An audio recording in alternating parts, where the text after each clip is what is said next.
The great battery race is on. China and the US compete over the future of EVs by way of making more batteries, making them more innovatively, and all that good stuff. Who will win? It's anyone's guess. I've got Randy Kirk with me here, who probably has a guess. I'm Brian. Welcome to Futuraza. China versus the US. Who's going to win on batteries? Yeah, good question. By the way, after years and years and years, I think I finally tracked down the person who said, and I can't remember who it was, but anyway, they said that the person who makes the best battery is going to be the richest human on Earth. That was pretty prescient, and it was said, I think, 30 years ago. So making the best battery is, and we now know, just in the last few weeks, I'm sure you may have noticed there's this whole thing going on where everybody's talking about energy equals wealth. The more energy a country or a company or whatever, the more energy that they're producing, it translates directly into the wealth of the country. And they've proven this with all kinds of formulae that I'm probably, it's above my pay grade. But I believe it. So it's really important that the United States be at the forefront of batteries, but right now they're at the not forefront. So not the leading edge, but the trailing edge, I guess. I mean, at this point, the U.S. is kind of the hilt. So to answer the question, China is winning the race. Thank you for tuning in, everyone. See you later. But if you'd like a little more context, we're going to go ahead and do that as well. The great battery race. Lithium ion was invented in the U.S., but years ago, as a part of the push towards electrification, China took the lead in mass producing them, like they mass produce a good number of things. Now there's a great race underway to see who will dominate the future. Chinese automakers announcing newer, better batteries at a breakneck speed, including vehicles promising 5-minute flash charge times, first demonstrated this spring. And, not coincidentally, more than half of new cars sold in China come with a plug. In the U.S., plug-in sales are lower, and policies promoting EVs are politically divisive. Trump has started the process of rolling back incentives, infrastructure, and requirements that encourage them. But globally, battery-powered cars remain a crucial part of the plan to reduce the catastrophic impacts of climate change thanks to their smaller carbon footprint. They're also widely believed to be the technology of the future, and companies that make them want to compete in the auto market of tomorrow. So unquestionably, the Chinese are ahead in manufacturing. The futuristic auto show, man, if only you guys had access to someone who went to that. Yeah. I've got 22 videos on the topic. Go ahead and dig into the archives, folks. Booth after booth, car company after car company. There was a lot to absorb. Cars that can pivot, cars that can operate in water like a boat, concept cars with quadcopter rotors, and BYD was there as well.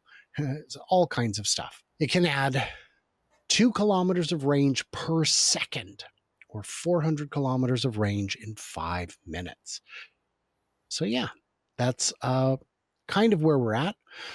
We are seeing a lot of battery manufacturers scaling back their initiatives in the U.S. Why do you suppose that is? Well, okay, so we've got I like the giggle, by the way. Yeah. Well, yeah. we've got I would call this a transitional period with regard to the entire story. We've got manufacturing, a huge desire by the current administration to onshore manufacturing, but the items that they're most interested in onshoring right now don't include lithium-ion batteries. They include other items that are in the same game, but for some reason that item doesn't seem to be as high on the list as cars, aluminum, steel. Go down the list of the things that are really at the top right now of the list for U.S. development. I think Elon decided last week, and he even said so. That's why I know he decided. He said, "Look, there's too much regulation. There's too much problem. There's too much Congress in my way. There's too much everything in my way in D.C. I'm going to still do my thing in D.C., but I'm going to come back home to Austin, and I am going to concentrate on what I really know where I really know I can make a massive, massive difference, with regard to the future of the things that are on the table for Elon in terms of the future, and that is manufacturing. So we do have, I think, the potential, the United States has the potential to be the leading manufacturer of lithium ion or other chemistry batteries. How's that going to happen? One guy. It's going to be Elon Musk. If it's going to happen, I think it's going to happen because of Elon. He is claiming that his goal is to have 200 gigawatt hours made in Austin, another 500 gigawatt hours. We're talking about just Tesla's own production, another 500 gigawatt hours made in Reno, and another at least 100 made in Berlin. Now that wouldn't be U.S. manufacturing, but it would be Tesla's product, and then maybe some additional in Shanghai, which obviously would be in China, but still a U.S. company. And that's just where that's just where he is right now in terms of his production capacity, expectations, and plans. Well, that would already, I think, if all of that happened in a decent enough time, would probably make Tesla the number 2 behind CATL in overall production, or if not, number 3, be maybe a close horse race for the number 2 position. It wouldn't take that much for Elon to say, well, that's fine. Now I know how to do it. I'm gonna double or triple those numbers. And he would have the manufacturing gravitas, if you will, to be able to pull that off in a way that I think is singular. So that would be my thinking about where it goes. I don't think it's going to happen because of Panasonic in the U.S. I don't think it's going to happen because of LG in the U.S. And I don't see anybody else in the U.S. with a U.S. manufacturer that has the focus on producing a massive amount of batteries themselves in the U.S.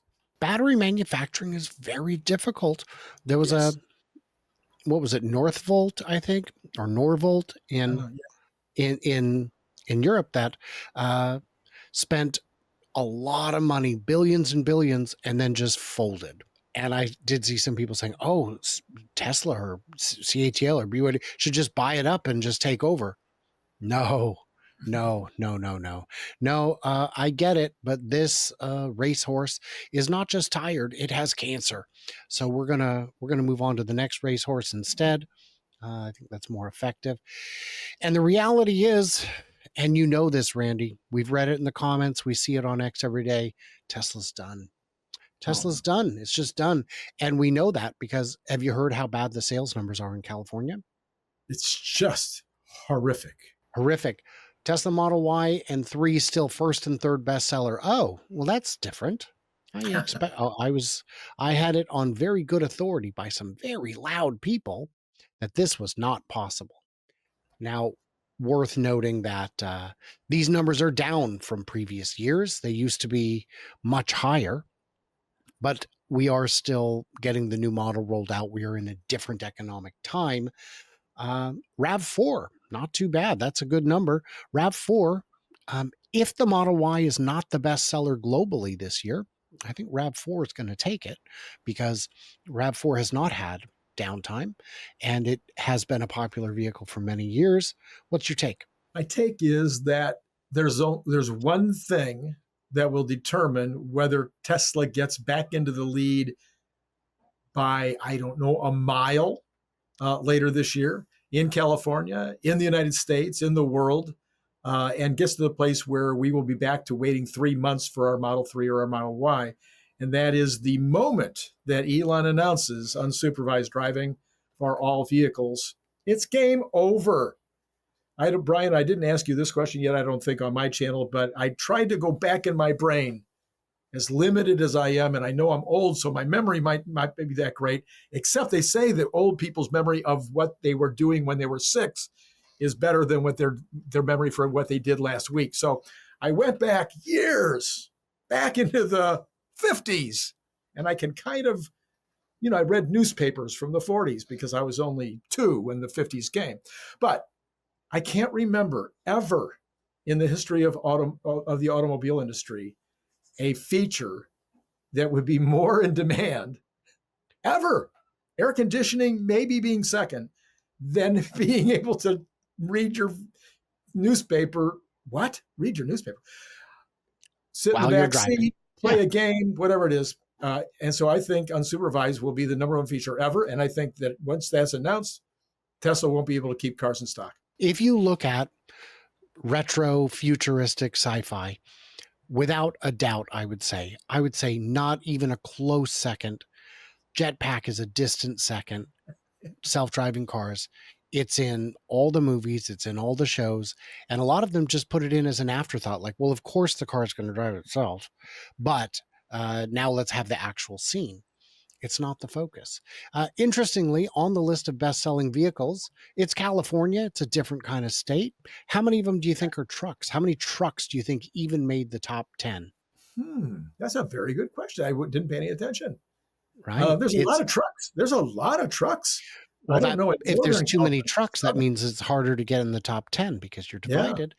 yeah, To my surprise, we've got the Tacoma, the F Series, and the Silverado. You've still got three pickups in the top 10. top 10. Okay, And then the Corolla at number 9 and right. Civic in here, but the CRV. So the RAV4, the Model Y, RAV4, and CRV, three of the top 5, are all roughly the same size. Uh-huh. Uh-huh. Yeah, You can argue the shape is a little different, but they're all crossovers. right. Right. And then, yeah, you've got the Model 3, Civic, Camry, and Corolla. You've got 4 sedans on that list, you guys. Maybe, I don't know, maybe sedans aren't dead in the US after all. So, yeah. And then just looking at the list of SUVs and trucks, Model Y really dominating the charts. Honda Prologue way down here. But Prologue sales are going to fall because I have had, in answer to a question I've gotten in the comments quite a bit, why don't you talk more about the current tariff situation? And the answer is, we just don't know. And by the time I finish recording it, it may have changed. It's very unclear what the import tariffs are at any given time, which ones are new, which ones have been rolled back or repealed. Does dropping the Chinese EV import tariff affect the EV tariff, which is separate? I don't know, and I cannot find the answers as much as I've tried. Um, one more shot here on the cars, exclusive of crossovers and pickups. Model 3, Camry, Civic, Corolla, Accord, Kia Forte, Prius, and Sentra. Boy, look at the gap between 1 and 10. It's a factor of 4 Yeah. ish. So it is, yeah, I guess a little over 3x. But yeah, it is I think we can conclude from this that the notion of brand damage may have been overstated. I don't, it's really, really hard to know yet. I have said since January, February, we really wouldn't know until May and maybe not even until July 2nd what the situation really is in the first half. I think we'll start getting some numbers from, like tonight. Actually, we're doing this on Monday afternoon. So by Monday night, we'll get some new numbers from China that might help us a little bit on the China numbers. Sometime in a week or so, we'll start getting the numbers from Europe, which might help us with the Europe numbers, which I'm a little more worried about. But Elon did say the other day that we've already turned the corner in the United States with regard to sales. So maybe the sales in the United States will be great. That we'll find out. Maybe not until July 2nd, though. And to the people saying I would be ashamed to be seen in one, this is something you and I have discussed. And I discussed it with Dr. Know-It-All as well. While the Cybertruck is very visible and very easy to hate on it, Model Ys are so ubiquitous that if you were trying to hate on every one, give all of them the middle finger, it'd be like playing slug bug in Mexico in the 90s. You would simply die. Right. So I think those complaints and concerns may be a little bit overstated. But hey, man, what do I know? I'll tell you what I do know is that I'm not a charity. And if you could support me, that would be great. Not required, of course. I do put out a bunch of bonus content, all kinds of news stories that didn't fit. And you get to watch me play my daily puzzles, see my thinking or lack thereof. Get to find out how differently my brain operates when I'm very tired versus perfectly alert. The gap is shockingly narrow. Guys, what did we miss? What did we misunderstand? Head over to Randy's channel, find out what he's up to. I'd be curious. Let me know what he's up to, because I don't watch him. He has this Brian White fella on who's just insufferable. And no, I'm kidding. I tell you, when it comes to my jokes, I am my target audience. So it works. I love it.